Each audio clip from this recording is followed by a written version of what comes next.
Waalaikumsalam warahmatullahi wabarakatuh. Sebelumnya di sini kami dari kelompok 4 akan mempresentasikan tentang materi kinematika, yaitu gerak melingkar dalam balap motor, terutama teknik cornering dalam MotoGP. Sebelum membahas lebih lanjut, izin memperkenalkan diri. Dari saya sendiri Burhan Abdurrahman. Saya Muhammad Dani Pradipto. Dari saya Bayi Haji Wahyu Utomo. Saya Raffi Putra Pramana. Saya Dafa Jadi Santoso. Oke, di sini kami sebelum membahas lebih lanjut, kita akan membatasi terlebih dahulu dari arah presentasi kami, yang dimana kami hanya mempresentasikan mengenai gaya-gaya kinematika yang terjadi, baik seperti gaya gesek, gaya sentrifugal, gaya sentripetal, dan gaya-gaya yang tercipta dari adanya gerak melingkar dalam MotoGP ini. Oke. Jadi gini guys. Oke, kita pasti bakal familiar juga ya sama apa itu namanya MotoGP kan. Kayak pasti bakal kenal nih Rossi, apa Lorenzo gitu kan. Dan di sini kita mendapat tema yaitu MotoGP. Sebenarnya kenapa MotoGP gitu? Karena pada MotoGP ini terdapat sebuah teknik yang dimana sangat berkorelasi dengan pembelajaran kita, yaitu kinematika dan dinamika itu sendiri, yaitu adalah teknik cornering. Apa sih teknik cornering itu? Teknik cornering adalah teknik yang bisa bahasa kasarnya itu adalah teknik menikung. Kenapa menikung? Karena dari gerakannya aja kayak melewati hitungan gitu. Dan di sini teknik cornering sendiri memiliki sebuah hal yang penting, yaitu adalah penting menjaga kecepatan dan stabilitas motor saat melewati tikungan. Dan yang selanjutnya yaitu pada teknik cornering terdapat gerak melingkar. Jadi di mana pada gerak melingkar ini ada beberapa faktor yang dapat mempengaruhi teknik cornering ini supaya bisa mencapai hasil yang maksimal dan output atau bisa dibilang implementasi yang bagus gitu. Dan di sini ada berbagai gaya nih yang ada berbagai. Yang pertama ada gaya sentripetal yang seperti disebutkan teman saya. Yang selanjutnya ada sentrifugal, dan selanjutnya ada faktor fisika yang benar-benar mempengaruhi dari gerak melingkar pada MotoGP ini nih. Kenapa sih? Karena pada teknik cornering ini dari gaya berat dan gaya normal itu sangat berkorelasi, karena itu bakal mempengaruhi dari gerak melingkar tersebut. Dan yang selanjutnya mungkin bisa dilanjut. Nah, selanjutnya ada jenis gerak yang cornering. Yang pertama yaitu gerak melingkar. Gerak melingkar yaitu gerak suatu benda yang lintasannya membentuk lengkungan atau lingkaran. Contohnya seperti sebuah motor yang menikung di lintasan. Nah, yang kedua yaitu gerak translasi.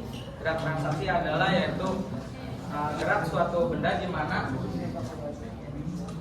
satu titik pada benda tersebut mengalami perpindahan. Contohnya yaitu perputaran roda yang bergesekan dengan lintasan yang menyebabkan motor maju ke depan atau berjalan. Nah, ketiga yaitu gerak rotasi. Gerak rotasi yaitu gerak suatu benda yang berputar pada suatu titik. Contohnya ban motor yang berputar akibat dorongan dari mesin.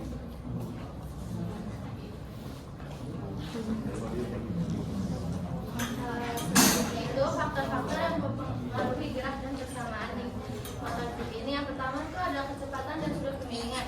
Kecepatan yang tinggi tanpa sudut kemiringan yang tepat itu dapat menyebabkan motor keluar jalur pada saat dia belok.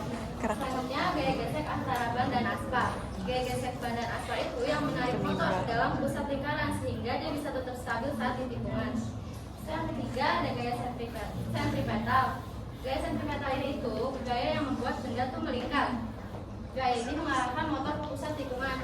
Nah, dari gaya sentripetal ini juga ada pengaruh dari gaya gesek antara ban dan aspal yang mencegah motor tergelincir. Selanjutnya kalau gaya sentrifugal itu tuh gaya yang tampaknya mendorong motor keluar dari tikungan saat pembalap tuh menikung. Padahal sebenarnya tuh nggak keluar dari tikungan gitu. Jadi gaya sentrifugal ini tuh biasa juga disebut sebagai gaya selumuk. Selanjutnya ada massa motor dan pembalap. Massa motor dan pembalap yang ringan itu akan lebih mudah dikendalikan dalam tikungan karena massa ini mempengaruhi gaya sentripetal yang dibutuhkan untuk tetap berada di lintasan.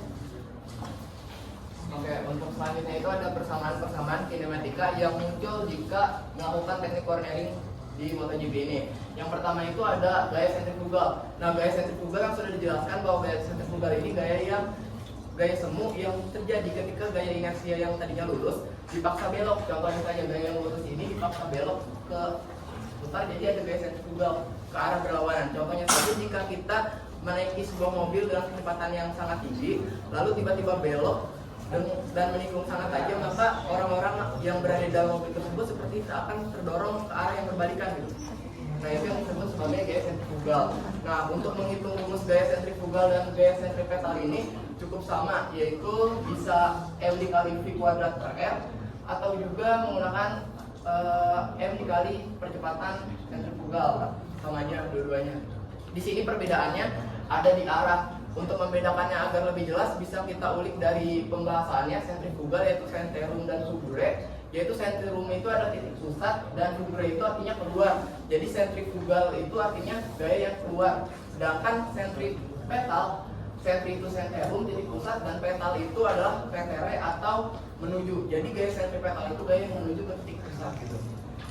Nah, selain dari gaya sentripetal dan gaya sentrifugal ini, ada juga gaya dari persamaan kecepatan sudut, yaitu gaya sebagaimana VR yang masuk juga ke dalam rumus gaya sentripetal dan sentrifugal. Lalu ada juga koefisien gesekan minimum untuk menikung. Contoh gesekannya ini seperti gesekan antara ban motor atau ban mobil tersebut terhadap aspal.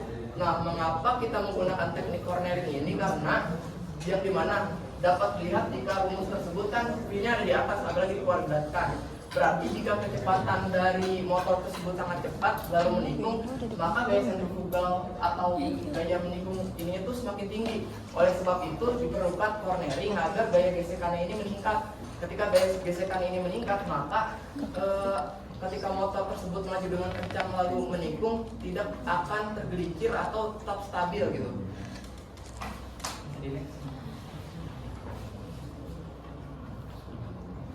Oke, mungkin selanjutnya ada teknik dari cornering itu sendiri, karena setelah ada faktor-faktor yang mempengaruhi cornering, tapi juga ada teknik yang bisa mendukung atau mengoptimalkan dari faktor-faktor tersebut. Yang pertama adalah line angle, yang ini tuh ada jelas angle itu adalah sebuah apa ya? Sudut gimana? Oke, dan line angle ini bisa dimaksudkan kayak kita tuh, kalau mungkin kalian pernah nonton balap MotoGP, pembalap tuh si motornya tuh miring gitu seperti yang tadi ada di foto. Dan line angle ini fungsinya untuk ketika motor itu semakin cepat dan kita tuh butuh semakin besar sudut yang kita butuhkan gitu. Maka tapi line angle ini dalam MotoGP fokusnya memiliki batas sudutnya yaitu 64 derajat. Kemudian ada hanging off, teknik hanging off, dan hanging off ini berkaitan juga dengan line angle, karena ketika kita sedang cornering dan kalau mungkin kalian bisa lihat dalam MotoGP itu si motor mepet banget ke aspal gitu ya. Dan hanging off ini si pembalapnya itu sendiri, kalau kalian sadar atau enggak, kaki dan mungkin tangannya gitu juga berdempetan sama aspal. Nah, fungsinya tuh apa? Hanging off ini untuk menstabilkan dari line angle tersebut. Jadi untuk menstabilkan ataupun mengoptimalkan stabilitasnya gitu buat kita tuh nggak tergelincir dalam cornering. Kemudian ada trail braking. Ini adalah pengereman saat masuk tikungan. Karena nggak mungkin dong kita yang asalnya lurus, misal contoh dengan kecepatan 200 lebih gitu, dan ada tikungan yang tajam, dan kan rata-rata juga karena di MotoGP itu tikungan tajam, karena kita jadinya menggunakan cornering ya. Karena kalau kita kalau kita menggunakan kecepatan yang sangat tinggi tapi tidak didukung dengan kemiringan untuk cornering itu sendiri, kemiringan sudut untuk cornering itu sama saja gitu, karena kita bakal keluar pintasan. Jadi trail braking ini sebelum kita melakukan cornering adanya juga pengereman gitu saat masuk ke tikungan. Dan kemudian apexing.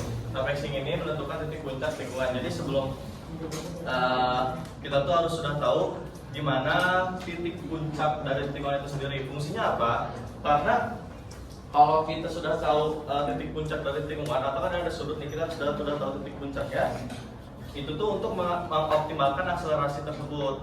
Jadi ketika kita sedang cornering, kita sudah tahu titik puncaknya di mana agar kita bisa menghasilkan akselerasi yang baik untuk kedepannya untuk maju lagi ke lintasan yang akan lurus gitu.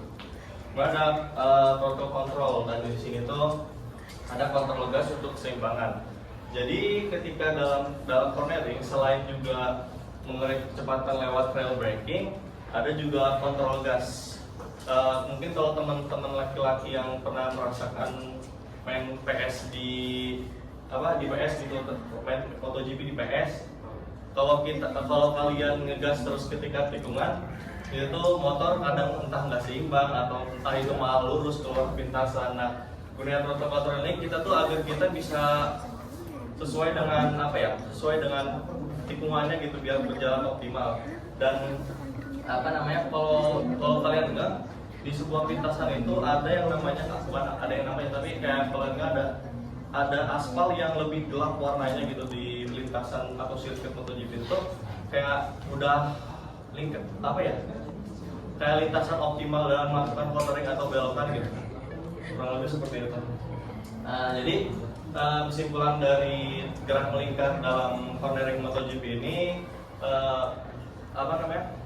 cornering itu sendiri banyak didukung oleh faktor-faktor yang seperti tadi yang saya disebutkan, gaya kecepatan itu sendiri, gaya kemiringan, kemudian ada teknik-tekniknya, dan ada juga, saya lupa menyebutkan, ada juga grip, yaitu grip itu adalah daya cengkram antara ban dengan aspal, karena itu juga mempengaruhi agar tidak tergelincir gitu. Kemudian juga di teknik cornering ini kita juga agar bisa melakukannya dengan optimal, kita juga setelah yang kita sebutkan tadi dan teman-teman saya katakan, kesimpulannya adalah ketika kita bisa menggunakan konsep fisika dan kinematika dalam MotoGP, itu bisa mengoptimalkan atau mengefisiensikan kita dalam melakukan cornering dalam balap MotoGP itu sendiri. Meskipun kita bukan pemain MotoGP ya, tapi kan bisa kita implementasikan di kehidupan nyata gitu. Kurang lebih seperti itu. Mungkin ada yang ingin ditanyakan? Sebentar, tambahin dulu. Karena kan di sini kan ada sesuatu hal yang sakit nih. Jadi teman saya ada tambahan.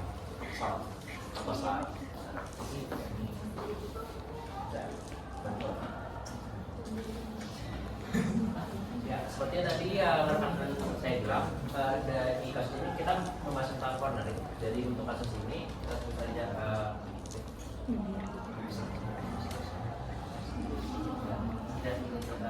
Burhan sedang mencoba untuk menikung saat dia sedang menggunakan motor. Tapi Burhan belum tahu berapa sudut yang dia butuhkan agar tidak tergelincir. Tapi kita sudah punya beberapa data yang bisa mengetahui bagaimana cara mencari sudut tersebut. Jadi pertama, Burhan melaju dengan kecepatan 36 meter per second. Lalu jari-jari Burhan menikung sekitar 50 meter per second. Dan juga gaya gravitasinya itu 9,81 meter per second. Lalu untuk mencari sudut kita bisa menggunakan rumus, yaitu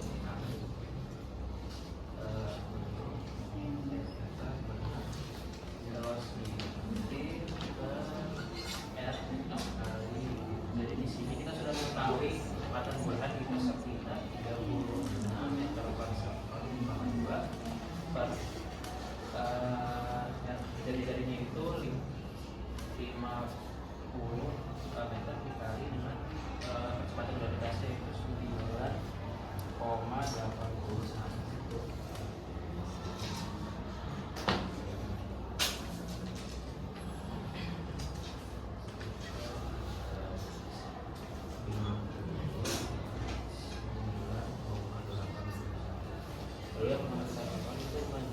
Ini kan masih ada pemaduannya dan ini belum dikali, maka kita jumlahkan dulu menjadi 129.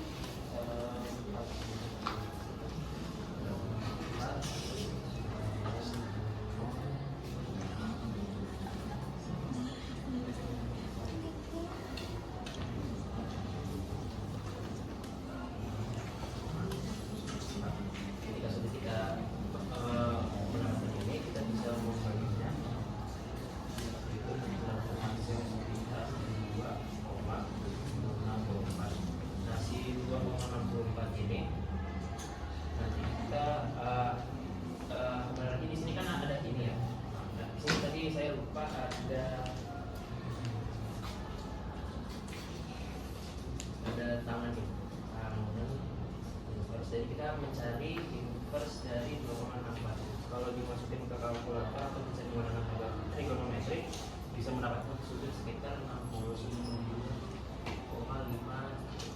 Jadi itu dia sudut yang menentukan agar dia tidak tergelincir saat sedang menikung. Jadi ada segitu. Dari rekan-rekan, apakah ada pertanyaan terkait motor GP ini?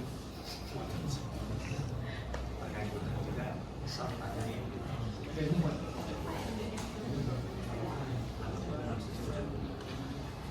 Mungkin bisa nanyain mau ikut siapa gitu. Oh. Ini dia. Nama dulu. Setelah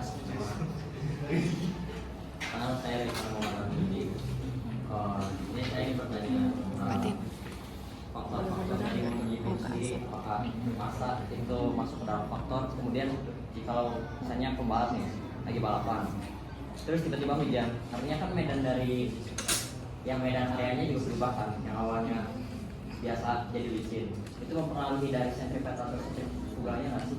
Gitu. Oke, untuk menjawab pertanyaan tersebut, tadi kan pertama menanyakan tentang masa apakah terkait atau tidak. Dari rumus-rumus yang didapat seperti persamaan kinematika yang dapat dari teknik ini, kan sentripetal dan sentrifugal ini masa dikali kecepatan kuadrat per r. Oleh karena itu juga di sini pasti masanya itu mempengaruhi, semakin berat juga maka gaya sentripetal itu semakin tinggi. Dan berikutnya itu jika hujan, nah itu kan suatu keadaan-keadaan yang di luar dari keadaan normal gitu ya. Kalau keadaan normal kan contohnya saja seperti gaya gesek yang stabil, kita di sini menstabilkan atau menormalkan motor ini tuh dalam keadaan yang tidak hujan atau cerah. Kalau semisal ada lubang ataupun basah dan hujan, maka ya tentunya kita akan mempengaruhi di gaya gesek tersebut, karena kan kalau ada hujan sudah jelas bahwa gaya gesek antara ban dan aspal juga pasti akan berbeda gitu dengan keadaan. Jadi ya pasti hasilnya juga bukan menggunakan rumus yang ini, pasti ada beberapa perbedaan nanti. Apakah sudah terjawab? Artinya yang pengaruh itu apa? Kalau hujan, Ya medannya kan, gaya geseknya ya, kayak gitu. gaya gesek antara ban sama aspal.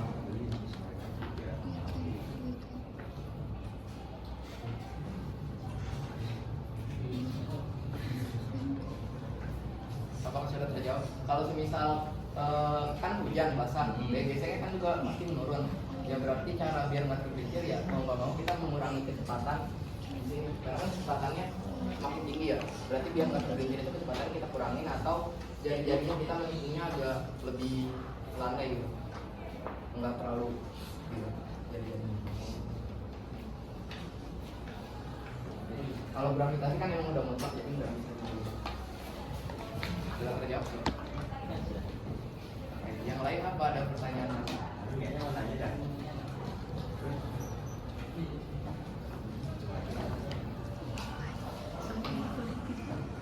Mungkin jika sudah tidak ada lagi kita akan tutup. Gimana? Harun? Ada pertanyaan? Baik, jika sudah cukup kita tutup dengan hamdalah. Kurang lebihnya mohon maaf.